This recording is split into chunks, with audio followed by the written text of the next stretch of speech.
वाहिगुरू जी का खालसा वाहिगुरू जी की फतेह। मेरा नाम कुलविंदर सिंह है। तो अज असी गुरुद्वारा श्री डेरा साहब जिथे दो इतिहासिक स्थान ने, एक महाराजा रणजीत सिंह जी की समाधि है इत्थे, ते दूसरा स्थान श्री गुरु अर्जन देव जी का शहीदी स्थान है। इत्थे असीं हुण उत्ते आए हैं। उत्ते हैगा स्थान जिहड़ा महाराजा रणजीत सिंह का।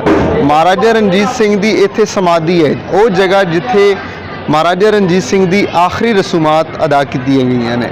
ये उत्थे स्थान आ जो चलते हैं फिर।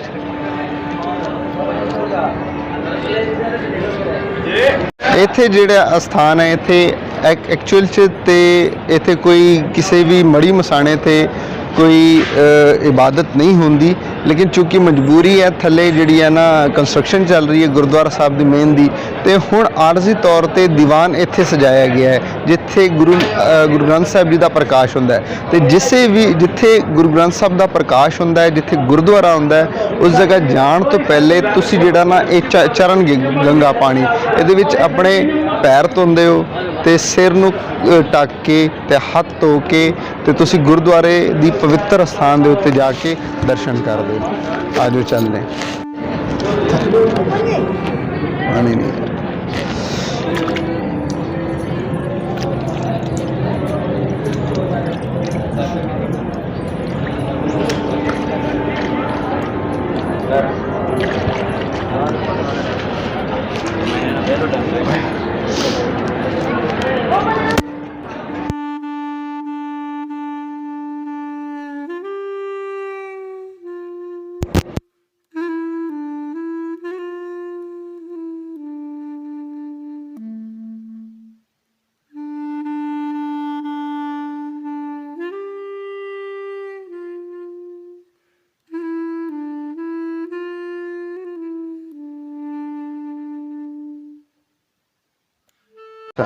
ये गुरुद्वारा साहब है। यहाँ पर 2 टाइम इबादत होती है, एक सुबह का प्रकाश और शाम के टाइम में रहरास साहब का पाठ किया जाता है। 2 टाइम दीवान सजता है। वो इसीलिए ये तो है असल में महाराजा रणजीत सिंह की समाधि। यहाँ पर ये जो थड़ा बना हुआ है, यहाँ पर महाराजा रणजीत सिंह की आखिरी रसूमात अदा की गई थी। और साथ ही ये इसी थड़े पे अभी प्रकाश हो रहा है, जो कि गुरु ग्रंथ साहब है। गुरु ग्रंथ साहब जो कि हमारे 11वें गुरु हैं। ये इसको हम जिंदा गुरु कंसीडर करते हैं, जिसका नाम है गुरु। गुरु का वर्ड है गु, कहते हैं अंधेरे को, रू कहते हैं उजाले को।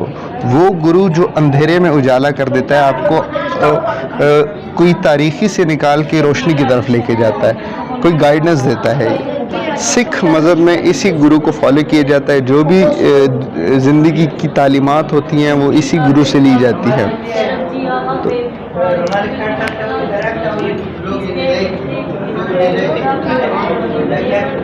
अच्छा, यहाँ पर साथ ही कीर्तन होता है, जिसमें 2 टाइम इबादत, एक आप कह सकते हैं कि कव्वाली की शक्ल में इबादत होती है। साथ तबला बजाया जाता है, हारमोनियम बजाया जाता है। उसके हिसाब से ही खुदा की रब की बंदगी की जाती है।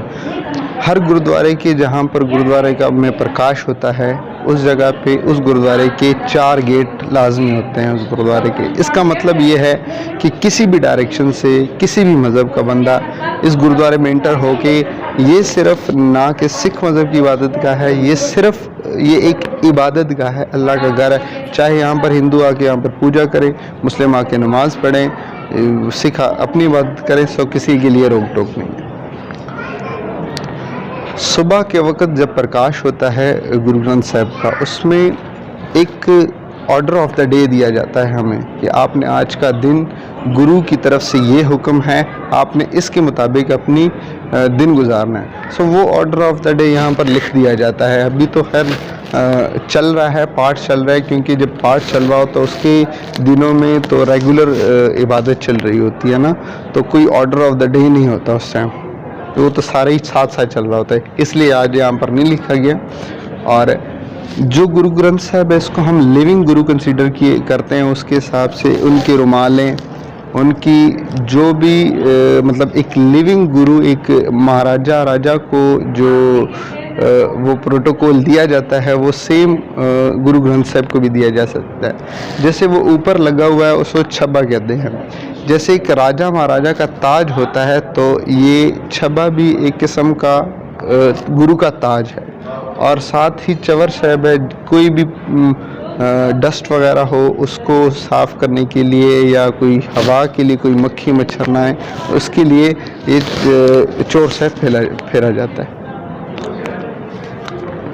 ये सारी वो पुरानी इमारत है जहाँ पर ये पुराना ही महाराजा रंजीत सिंह का मुगलिया दौर का सारा वर्क हुआ पड़ा है। एक वो सिख टच दिया गया है इन चीज़ों में। ये यहाँ पर काफ़ी ज़्यादा ये मूर्तियाँ वगैरह ये लगे हुए थे, अभी कुछ तो उतर चुके हैं इसमें से 47। ये बहुत कीमती स्टोन्स हैं। सो 47 के बाद अभी काफ़ी देखेंगे यहाँ पर तो काफ़ी उतर चुके हैं अभी। तो ये है महाराजा रंजीत सिंह। महाराजा रंजीत सिंह ने पंजाब पे तकरीबन 40 से 50 साल हुकूमत की थी और एक बहुत ही अच्छा राज महाराजा रंजीत सिंह ने किया था। यहाँ पर महाराजा रंजीत सिंह की जब अंतिम संस्कार हुआ था तो उनके साथ उनका संस्कार हुआ था, साथ में उनकी जो दासियाँ हैं, आप वाइफ कह सकते हैं, उनका भी साथ ही एक पहले जो ट्रेडिशन चलता था हिंदू से वो निकला था कि उनकी जो वाइफ्स होती थी वो भी साथ ही जो है ना संस्कार किया जाता था। तो वो भी कई सुनी बातें हैं, ये ऑथेंटिक कुछ नहीं कह सकता, जो हमारे आबा व अजदाद ने हमें बताई है। सो इस हिसाब से अच्छा, यहाँ पर हर एक गुरुद्वारे में एक निशान साहब होता है जो कि एक फ्लैग होता है, जिससे एक गुरुद्वारे की पहचान होती है। क्योंकि जब पुराने ज़माने में कोई भी मुसाफिर आता होता था तो गुरुद्वारा एक ऐसी जगह होती है जहाँ पर आपको फूड, शेल्टर और इबादत की जगह मिल सकती है। सो ये जो निशान साहब है ये दूर से दिखता था कि उनको मुसाफिरों को नज़र आ जाता था कि हाँ यहाँ पर एक गुरुद्वारा है, यहाँ पर हमें खाने को भी लंगर भी मिलेगा, यहाँ पर हमें इबादत के लिए भी जगह मिलेगी, हमें राइश भी मिलेगी। सो ये निशान साहब इस चीज़ की अलामत है। और ऊपर खंडा साहब लगा हुआ है जो कि एक रब के एक होने को जो है ना आपको दिखाता है कि रब एक है, इस चीज़ को दर्शाता है। अच्छा, ये जो रास्ता है ये महाराजा रंजीत सिंह के आने जाने का रास्ता हुआ करता था। जैसे यहाँ पर सुना है कि यहाँ पर महाराजा रंजीत सिंह का दरबार भी इसी, जहाँ पर उनकी समाधि है वहाँ पर दरबार भी लगता था और इसी रास्ते से उनका जाना शाही किले की तरफ होता था। नीचे रोशनाई गेट है, सो उसके ज़रिए किले में वो जाते थे।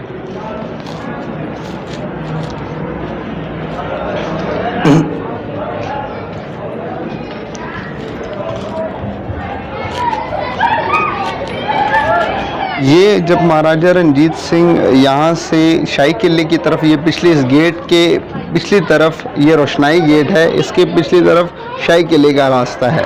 तो शाही किले महाराजा रंजीत सिंह इसी रास्ते से होते हुए जाते थे। ये रोशनाई गेट है। रोशनाई गेट को रोशनाई गेट इसीलिए भी कहा जाता है कि बीच में से जब रावी गुजरती थी तो रावी का दरिया यहाँ से गुजरता था पहले, अभी तो रावी का रुख काफ़ी चेंज हो गया। तो यहाँ से बीच में से रावी दरिया गुजरता, लेकिन जब सूरज तलू होता था तो उस वक़्त रोशनी रिफ्लेक्ट होके दरिया के साथ एक गेट पे पड़ती थी और जब गुरूब होता था तो उस टाइम दूसरे गेट पे पड़ती थी, इसीलिए भी इसको रोशनाई गेट कहा जाता है। और सिख राज भी इसी गेट से ख़त्म हुआ था। यहाँ से ऊपर से ये जो कई हमने सुना हुआ है आबा व अजदाद से कि यहाँ से ही सिख राज ख़त्म हुआ। ऊपर छब्बा था, जब महाराजा रंजीत सिंह के बेटे गुजर रहे थे इधर से, तो उधर से एक छब्बा गिर गया था उनके ऊपर और उधर से ही उनकी डेथ हो गई और सिख राज उधर से ख़त्म हो गया। सो ये गेट वाहिद ऐसा गेट है लाहौर का जो उसी टाइम से बंद है और अपनी रियल पोजीशन में है, ये वाहिद गेट। अच्छा, इस गुरुद्वारे से रिलेटेड, इस महाराजा रंजीत सिंह की समाधि से रिलेटेड आपको मैं एक और भी इंटरेस्टिंग चीज़ दिखाता हूँ। वो ये है कि यहाँ पर जब भी कंस्ट्रक्शन होती थी, मोस्टली अगर मस्जिदों का काम देखा जाए तो वो मुस्लिम लोग करते थे और जो भी हिंदू रिलेटेड गुरुद्वारे मंदिर होते थे वो हिंदू या सिख के रिलेटेड होते हैं, वो हिंदू करते थे, क्योंकि उनका आर्किटेक्चर, शेप, वो सब उनको ज़्यादा नॉलेज होती थी। तो जब भी यहाँ ये जो जगह बनी है ये हिंदुओं के हाथों से बनी है, सो वो जब भी कोई चीज़ बनाते थे तो अपनी कोई ना कोई निशानी छोड़ के जाते थे। सो उसकी निशानी यहाँ पर उनकी जो है ना मूर्तियाँ वगैरह लगी हुई हैं। सो ये भी उनकी एक निशानी के तौर पर यहाँ पर छोड़ के गए। चले आए, अब हम आपको दिखाते हैं महाराजा रंजीत सिंह के बेटों की समाधि। ये है उनके बेटों की समाधि।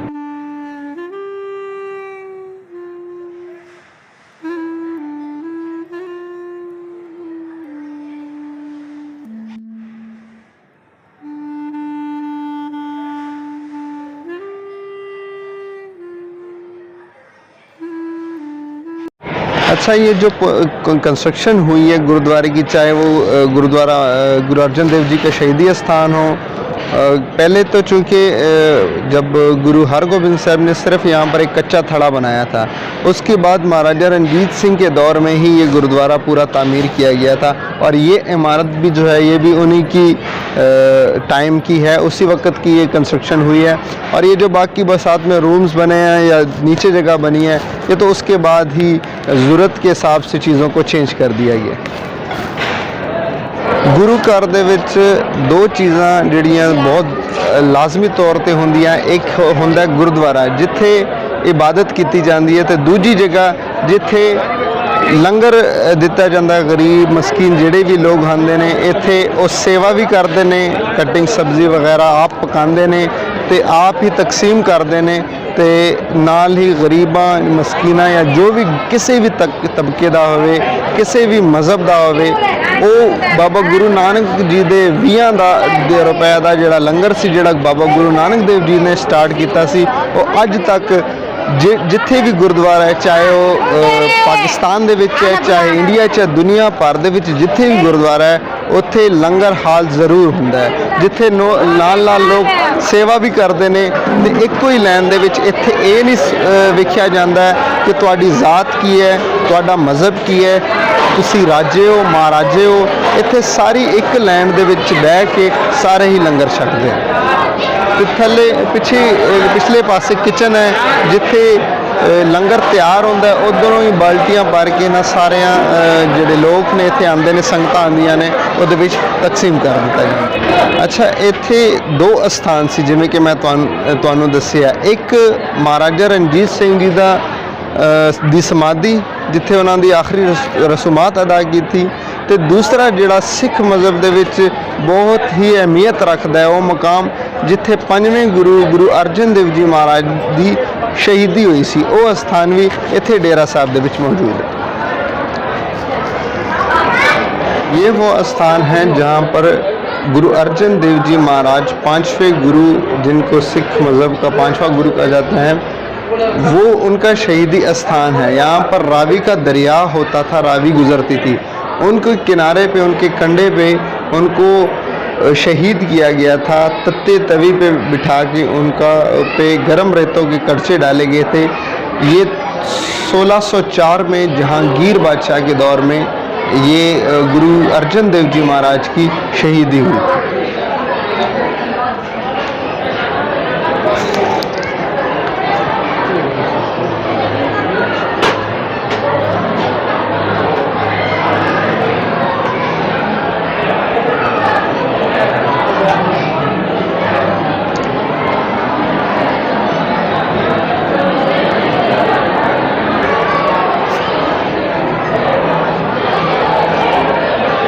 सिख मज़हब के पांचवें गुरु अर्जन देव जी महाराज थे। उनके जो बेटे थे, उनके बेटे गुरु हरगोबिंद साहब जी ने यहाँ पर उसी दौर में एक कच्चा थड़ा बना दिया था और इस गुरुद्वारे का नाम रख दिया डेरा साहब। उसकी रीज़न ये है कि जब गुरु अर्जन देव जी महाराज की शहीदी हो गई थी तो रावी के किनारे में हम कहते हैं सिख मज़हब में अलोप हो गए थे, आप कह सकते हैं गायब हो गए थे इधर से।